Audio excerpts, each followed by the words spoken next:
The package of measures that the police and the ministry have identified, MP Egbert Doran, the minister, mentioned that good answers take time.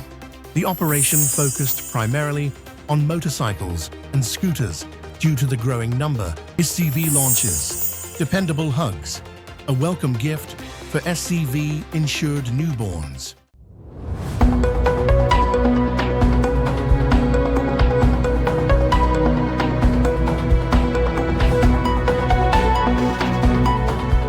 From the island of Sint Maarten, this is SXM Daily News for July 13th, 2026. Natalie Tackling, Minister of Justice. Here, there's a difference between a promise and a proposal, and I will not stand here making promises I cannot keep. What follows is the package of measures that the police and the ministry have identified. Some of it I can start. I can start with an existing means, and I will. But most of it requires decisions and money that do not yet exist. Minister of Justice speaking on the floor of Parliament on July 3rd, 2026. And I want to be careful with my words here because there's a difference between a promise and a proposal. And I will not stand here making promises that I have no budget to keep. What follows is the package of measures that the police and the ministry have identified. Some of it I can start within existing means, and I will, but most of it requires decisions and money that do not yet exist. I am putting the full package before this Parliament deliberately so that we decide together what this country is willing to pay for, and so that nobody can say afterwards that there were no options on the table. What can start now within the existing means? Awareness campaigns through DCOM and the channels of the ministry and the police, including honest communication about accidents and their causes, because prevention starts with people understanding what is actually killing us. Expansion of traffic lessons in schools into secondary schools, ideally built around a traffic park. A safe practice environment where children learn to be road users in real conditions. Curacao has one. Our children deserve one too. And I will make the case to my colleague of education. Raising the fine amounts, together with the prosecutor's office, including clear prosecution baselines for the most common offenses. And additional training for accident investigators in modern methods, laser measurement, digital crash scene mapping, modern forensic equipment. What can be done in the medium to long term if the decisions are made and the money exists and is found are 6 things. 1, full signage and marking of the road network so that the rules are visible and every fine that our police officers write can hold up in court. That work sits with the Ministry of Rumi, but it is the single most important enabler of everything else. 2, the new traffic ordinance that would allow for that would have provisions covering phone use, camera enforcement, plate-based fining, modern drunk driving law and legal limits, and roadside testing, leaving the scene, dangerous driving, and clear rules for scooters, quads, and electric vehicles, including helmet standards and the power to confiscate illegal parts. 3rd, alongside stricter penalties, a behavioral measure that Aruba already uses for drunk drivers. A mandatory course paid by the driver and the offender himself in a group of 8 to 12 people where people are confronted with what their driving can do, learn from each other, and work on it at home as well. Punishment plus education, because punishment alone changes less than we like to think. 4th, an expansion of our traffic department with special enforcement officers with BAVPOL, who can run traffic controls, speed checks, and vehicle inspections, and who can also support public order in the tourist areas in the case of events. 5, digitizing the fine system so that enforcement, administration, and prosecution finally connect with one another, and makes place-based, and when plate-based fining becomes available or becomes possible, which also means that our license plate registration itself will have to be tightened, because you can't find a plate if you can't find the person. 6, the equipment itself. Breathalyzers, certified measurement, properly equipped patrol vehicles, and storage space for seized vehicles. And alongside all of this, the law already exists but is not being executed, a guarantee fund, so that the victim of an uninsured driver is not left standing in the cold. And I know that this is one that the Minister of Finance is currently working on with the insurance companies. I repeat that this is not a menu, that this is the menu. It's not the order. Which of these becomes a reality and when depends on choices that this government and this parliament make together, starting with the budget. And that's not me hiding behind the money. That's me refusing to sell you a plan that I cannot pay for. And now the sentence that the Minister of Justice before me has had to say, and that I will say without embellishment. Nearly all of this costs money, and the justice budget is being cut and not expanded. And let me be precise about how that works, because the shorthand, should I allow this interruption first? Yeah, sorry. Minister, with your indulgence, I'll ask you to pause for a second as I allow MP Irian to make an interruption. MP Irian? Thank you, Madam Chair. Madam Chair, the Minister has referenced a budget a few times already during her presentation, and it's very interesting because the Minister says that it's up to Parliament to also help.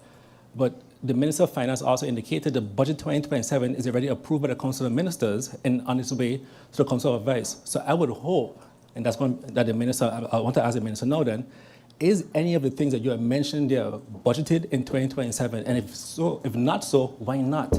Because you just approved that budget. Thank you, Madam Chair. Thank you, MP Irian. Minister, you may continue. And Yes. if you can address the question by MP Irian as an interruption, then you could also do so. Yep. And I think I go into that right here because there's a perception that the minister is the one cutting the budget of the police or cutting the budget of the Ministry of Finance, and that's not how our budgets come about. Every year, I submit and defend the budget that the Ministry of Justice actually needs. The allocation is then decided in the budget process of the whole government, where my colleague of finance has the unenviable task of dividing a pie that is too small among ministries that have real needs. And I'm not pointing the finger at her because she didn't make the pie. And every minister at the table believes, with reason, that their need is the greatest need in the whole of government.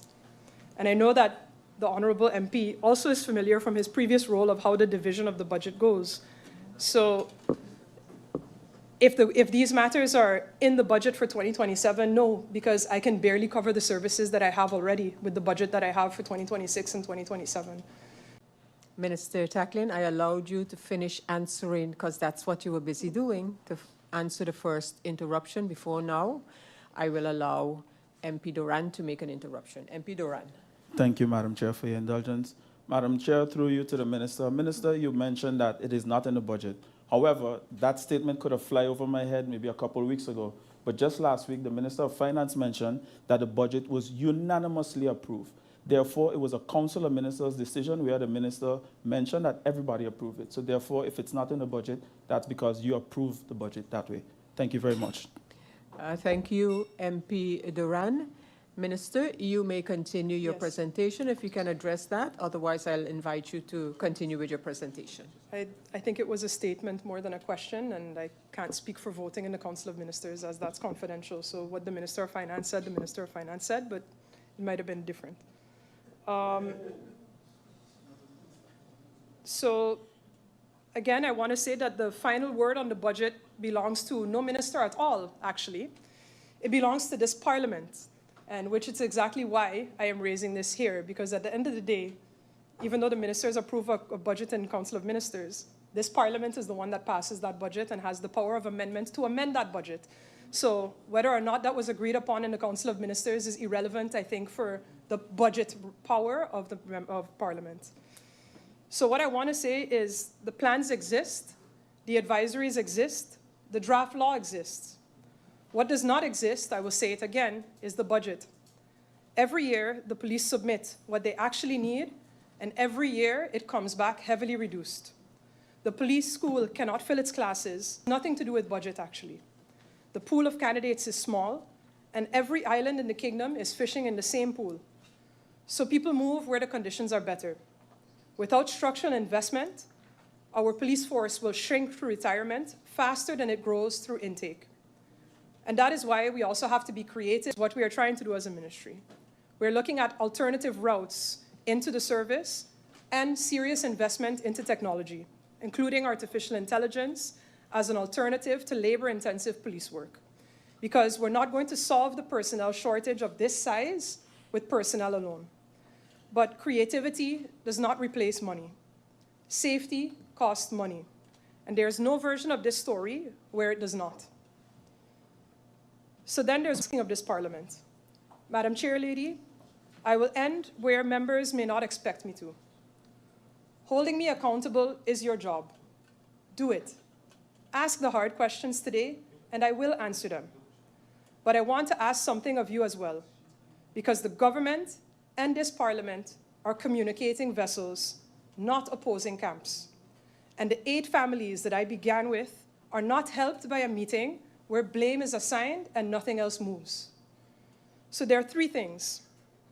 First, when the modernized traffic ordinance comes, carry it, improve it, pass it, or take the initiative yourselves and help find the money that makes it more than paper. That is the power that this parliament has in its own hands here today. Second, when the budget comes before you and you see the lines for police capacity, for equipment, for signage, remember this meeting. It is not consistent to demand more enforcement in July and cut the means for it in December. Minister, thank you, and I would have asked for your indulgence. I see MP Lewis requesting the floor for interruption. MP Lewis, you have the floor. Madam Chair, we have to be very, very careful when we say certain things, when we're talking about blaming. Nobody ain't blaming nobody here. Because I could remember when the incident that recently happened that caused the life of an individual, this individual didn't blame the minister. He picked up the phone and he called the minister.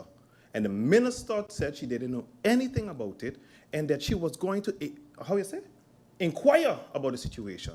And while I was sitting here deliberating in Parliament, the individual was on its way being deported, who is under the responsibility of that minister to make that decision. Nobody is. Nobody blames. Thank you, MP Lewis. Minister? Sounded like blame to me, but all right. Third, help keep the story honest. Our officers are carrying this island at 56% strength. When the message that they hear over and over is that they are doing nothing, it does something to them. And it does something to how safe our residents and our visitors believe that this island is. The criticism that is fair, give it. The picture that is false, let us correct it together. And part of the true picture is this. Alongside the daily work, real steps are being taken to strengthen the information position of all our justice services, also internationally, so that enforcement becomes information-driven and we can start closing the tap through which firearms, drugs, and people reach this island instead of only mopping up behind it. Those international partnerships bring more than just information. They bring trust, joint operations, and access to funds that this government could never provide on its own. Through the cooperation with the Netherlands, officers of KPSM and other services are receiving training and education that our own training budget could simply never pay for. Minister, I will now allow MP Roseburg to make an interruption. MP Roseburg.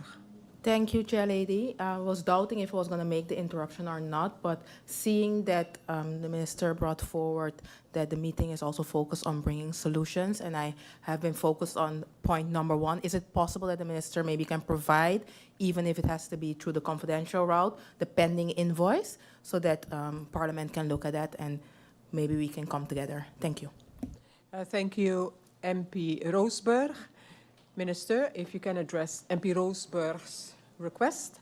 Yes. And or continue with your Yes. presentation.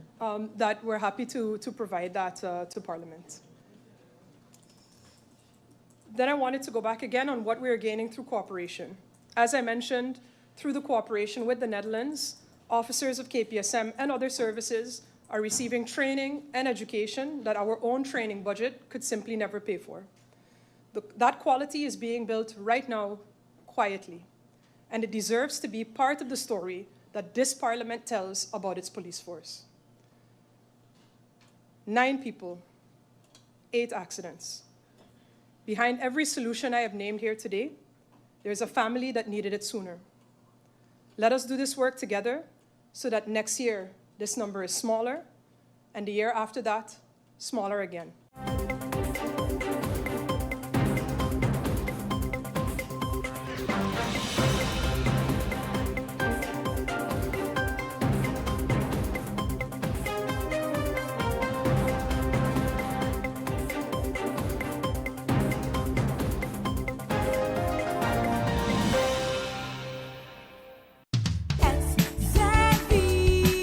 Your social and health insurance is your social and health insurances. Are you SXV insured? Do you have a valid medical insurance status? SXV is cardless. Request your My SXV account today and enter the virtual office of SXV. Go to sxv.sx and sign up now. Your social and health insurances.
MP Egbert Duran, the minister, mentioned that good answers take time. With all due respect, through you to the minister, I don't want good answers. I just want the truth. The truth shouldn't take time. I heard the minister mention that. In the chronological order breakdown of all the different accidents, the last accident involved a vehicle that was overtaken, which caused a collision. The prosecutor's office states that the suspect has been informed that he will be prosecuted in connection with this case. The release from pre-trial detention does not affect the continuation of the criminal proceedings, including the eventual trial in court. You know, Minister, honestly, today I thought you was coming here with a different tone. I really thought the tone would have been different. Because one of the things that we came here to address is, of course, the most recent situation and the manner in which it was handled. Nevertheless, you have your role to play, and I have mine. Madam Chair, I heard the minister mention that good answers take time. With all due respect, Madam Chair, through you to the minister, I don't want good answers. I just want the truth. The truth shouldn't take time, Madam Chair. Madam Chair, I heard the minister mention that in the chronological order breakdown in all the different accidents, the last accident, that a vehicle was overtaken and caused a collision. But Madam Chair, I also have an article here from the prosecutor office where it states that the suspect has been informed that he will be prosecuted in connection with this case. The release of pretrial detention does not affect the continuation of the criminal proceedings, including the eventual trial in court. It goes on to say, Madam Chair, in regards to the prosecutor office wishes to clarify the information circulating publicly, suggesting that the suspect overtook vehicles prior to the collision has not been supported by any evidence obtained during the investigation to date. But yet, the minister mentioned that the vehicle was overtaken. So my first question through you to the minister, Madam Chair, is what information do you have that the prosecutor office does not have? And how did that influence the eventual deportation decision? Because if you have more information than them, then I think it would be actually opposite, and the way of process would be different. Madam Chair, I don't know what to believe anymore, to be honest. I don't want any good answers. I just want to make that clear. We just want the truth. Madam Chair, this debate extends beyond a single incident. It's about whether the people of St. Martin continue to have confidence in our justice system, that it will pursue accountability fairly, consistently, and without creating the perception that justice can simply leave the island. Wherever we go, Madam Chair, this is issues being discussed in our constituents. They're asking what happened, whether the proper process was followed, whether our laws are sufficient. As members of Parliament, Madam Chair, we have a responsibility to seek those answers on behalf of those people. Let me also be clear, Madam Chair. Parliament is not here to determine whether anyone was guilty or innocent. That responsibility belongs to the court. Our role is to determine whether the proper legal process was followed, whether the relevant authorities acted within the law, and whether our legal framework adequately protects the integrity of the criminal investigation. The perception left with the public is that an individual connected to a fatal traffic collision was permitted to leave the jurisdiction before the justice process was fully run its course. Whether the legal requirements were followed or not, government must understand why this has shaken the community in terms of the confidence in our justice system. If an individual is subject to immigration enforcement while also being connected to a serious criminal investigation, the public expects those authorities to work together. Parliament must understand what safeguards are in place to ensure that one government process does not inadvertently compromise another. While government has obligations toward every individual, it also have equally important obligations towards victims, Madam Chair, and their families in the wider community. The justice system must ensure that victims never feel administrative procedures were given greater priority than accountability. Justice must not only be done, it must also be seen and done. Madam Chair, public confidence depends upon transparency, accountability, and the assurance that every investigation is allowed to run its proper course. That is why today's discussion is not about politics. It's about whether the people of St. Martin can trust that their justice system will protect them, preserve the integrity of the criminal investigation, and ensure that accountability is never compromised. Madam Chair, every fatal traffic accident deserves a thorough investigation. Every victim deserves confidence that the process has been followed and allowed to run its course. Every family deserves to know that all relevant authorities acted in coordination and in accordance with the law. Ultimately, the people of St. Martin deserve clear answers, Madam Chair, confidence in their institutions, and assurance that justice will always be pursued fairly, transparently, and also without any exception. I go over to questions that I have for the Minister, Madam Chair, through you, in terms of the legal process, authority, and decision-making. Following a fatal traffic collision, what is the legal process from the moment the police arrive on the scene until the final determination is made regarding criminal liability? At what point does a traffic collision transition from being treated as an accident into being investigated as a potential criminal offense, or who makes that determination? Which authority ultimately determines whether fatal traffic collision should be investigated as negligence, reckless driving, manslaughter, or any other criminal offense?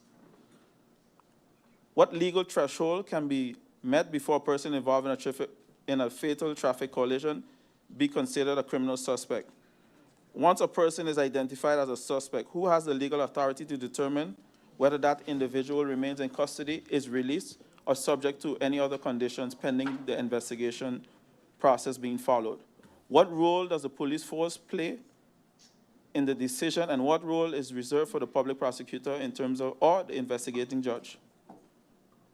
If the individual involved is not a St. Martin resident or is otherwise subject to immigration enforcement, how are criminal investigations' interests balanced against immigration proceedings? Before a deportation order is executed involving someone connected to a fatal collision, is confirmation required from the police force or the public prosecutor office that the person's presence is no longer required for investigative purposes and potential prosecution?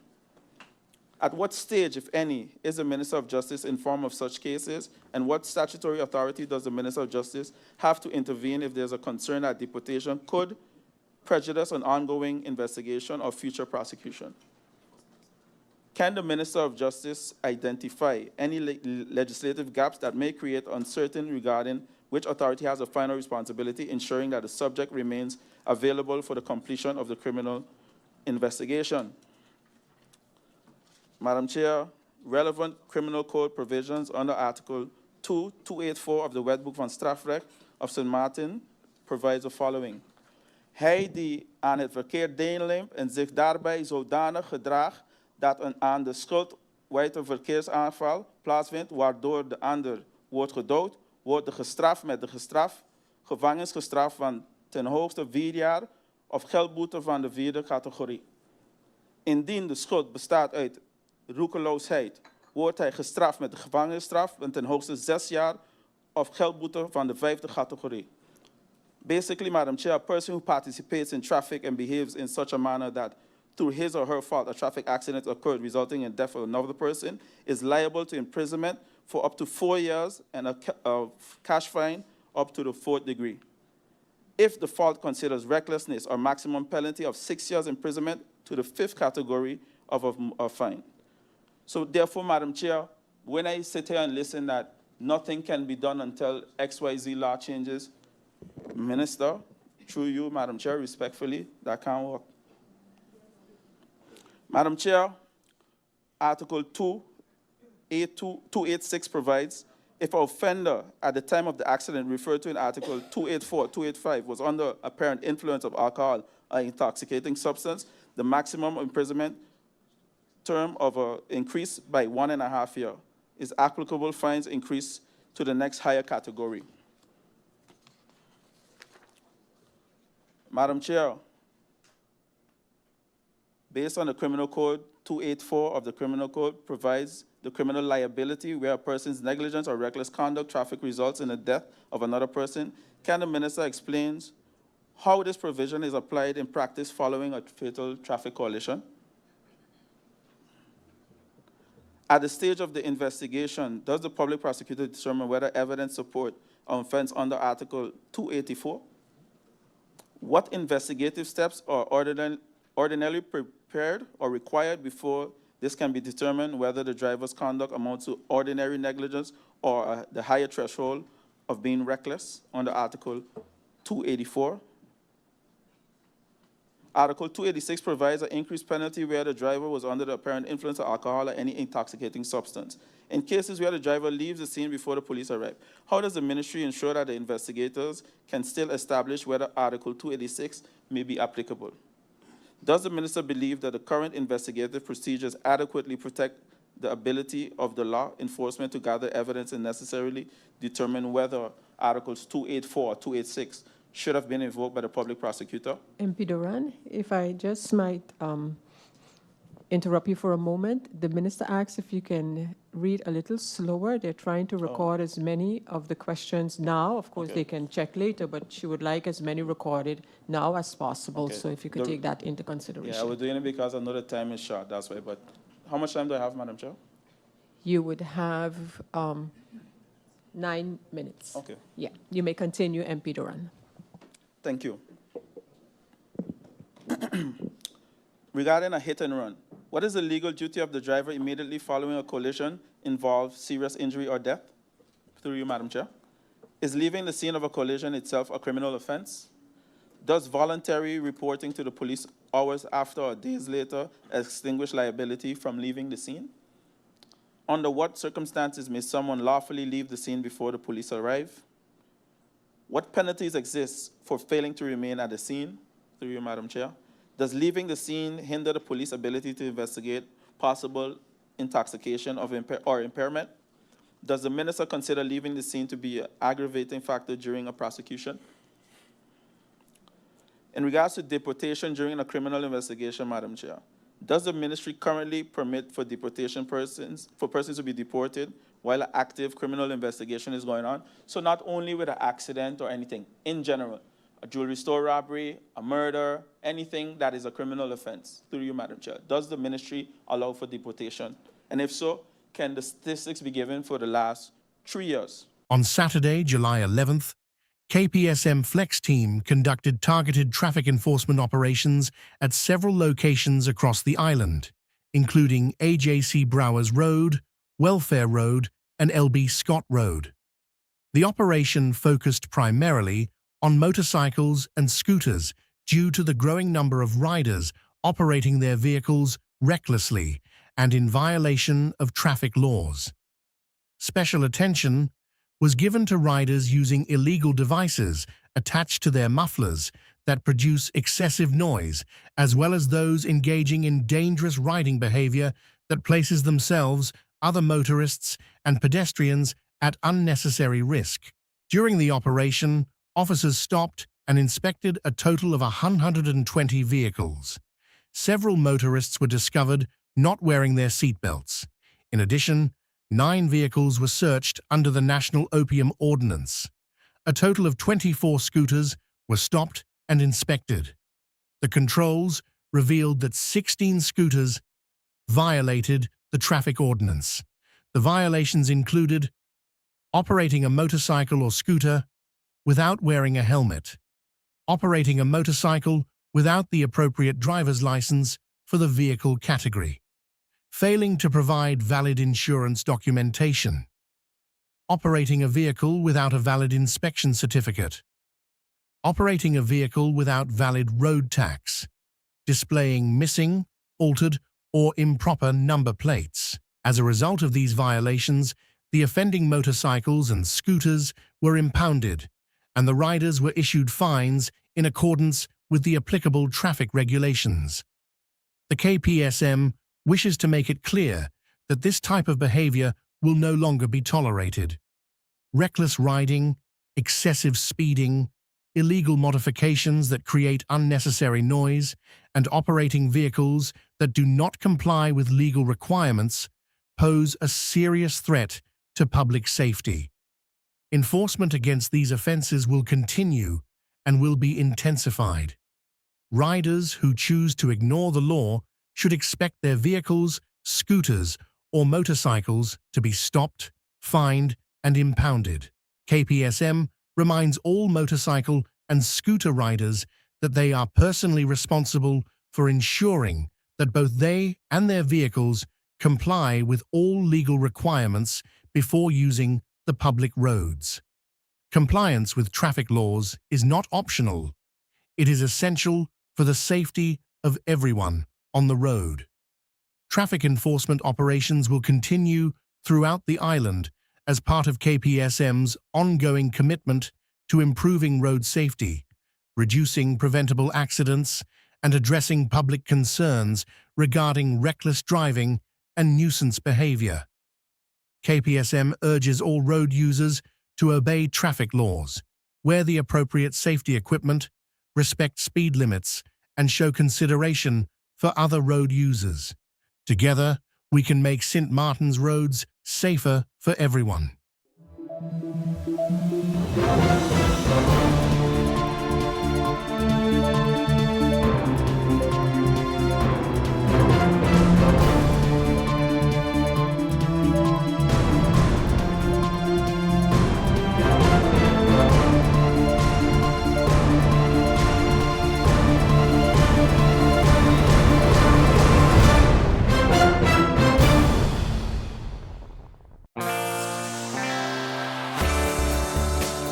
Now for the weather forecast today through Tuesday midday. Partly cloudy with light haze and brief local showers possible. Surface winds today through Tuesday midday, east-southeasterly with a gentle to moderate breeze at 8 to 15 nm. State of the sea, slight to moderate waves, swells 2 to 5 feet outlook through Wednesday midday. Partly cloudy with light haze and brief local showers likely. And now your 3-day forecast.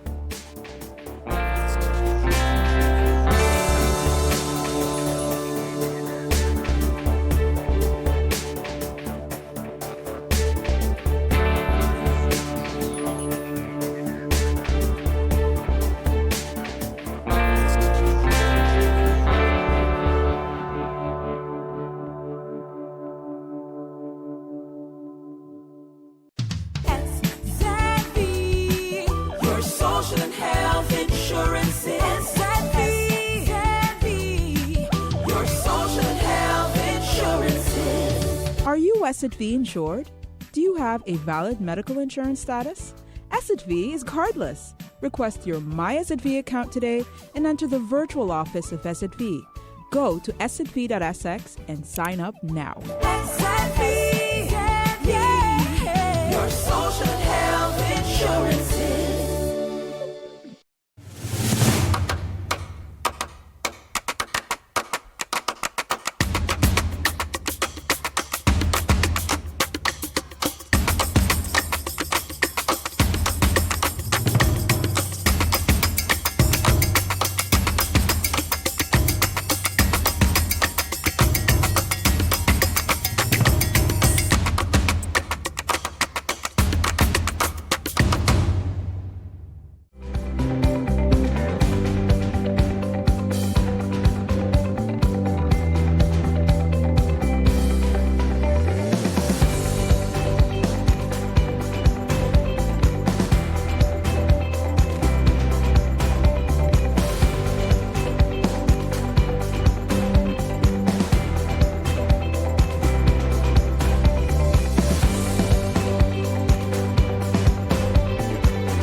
SCV Social and Health Insurances is proud to announce the launch of Dependable Hugs, a new initiative that celebrates the arrival of SCV-insured newborns. As part of SCV's continued commitment to community well-being and connection, every SCV-insured newborn will receive a teddy bear and blanket package as a welcome gift, symbolizing the start of a lifelong relationship with SCV. This initiative reflects SCV's dedication to reinforcing its role as a trusted partner to its clients that extends beyond healthcare coverage by recognizing and celebrating important life milestones. We don't only meet our clients in times of need, we are also here to celebrate life's milestones with them. The birth of a child is one of the most joyful moments a family can experience, and SCV wants to be part of that joy. Because we are not just an insurance, we are a partner for life. That is the spirit behind Dependable Hugs. Joseline Urigre, Communications and Change Management Officer. All SCV-insured parents with newborns registered on or after January 1st, 2026 are eligible to receive the welcome gift. Retroactive distribution has commenced since the month of June. Distribution takes place after completion and confirmation of the newborn's SCV registration. The parents will receive an email notification with collection instructions for the newborn's gift. Through initiatives like Dependable Hugs, SCV continues to deepen its commitment to meaningful community engagement, reinforcing its mission to serve the people of St. Martin with compassion, reliability, and care at every stage of life. This is our SXM Daily Newscast. Thank you for joining us.